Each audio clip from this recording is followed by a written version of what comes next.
5M TV Sénégal seen YouTube bu am solo abonnez-vous ci 5M TV Sénégal ndax ngay am ay vidéo yu am solo. amati mbégteeg bànneex di ànd ak yéen ñu tàmm tànn ñu duñu teewlu ci 5M TV Sénégal jërë ngeen jëf.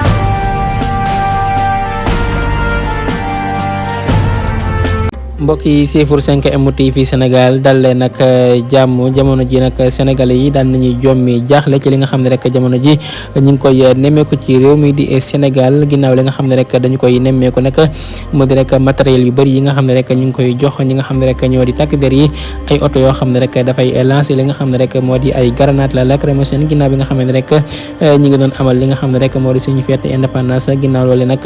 ñu gis rek loo xam ne rek daal nay jaaxal ñu bëri muy oto yoo xam ne rek dañu ko jënd nag ngir rek muy lancer li nga xam ne rek moo di ay grenade lacrymogène ñi nga xam ne rek ñooy amal ay manifestation mu nekk loo xam ne nag jamono ji nag daan nay jommal jaaxal ñu bëri parce que sax jamono ji nag ñi nga jël la nga xam ne rek moo di photo oto yooyee nag di ko dëkkale ak yeneen photo yoo xam ne rek ay tubaab ñu ngi cay daal di bàyyi mu nekk loo xam ne nag Sénégal yu bëri nag def leen a jaaxal lool parce que nag dañoo jàpp ne rek Macky Sall nag waroon naa def leen lu gën a lii nag di jënd li nga xam ne rek moo di oto yoo xam ne rek dafay sànni ay grenade lacrymogène ñi nga xam ne rek ñoo di askan wi nag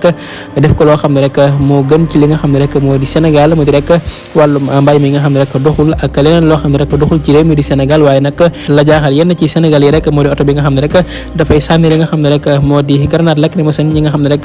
ñooy amal ay manifestation dina xarlu ko ñaawlu li nga xam ne rek moom la seen réew di doxee nag ñu sànni li nga xam ne rek moo di ay grenade lacrymogène ci seen kaw nag loolu nag métti ñu bëri tax jamono ji nag ñu ngi koy ñaawlu ko naqarlu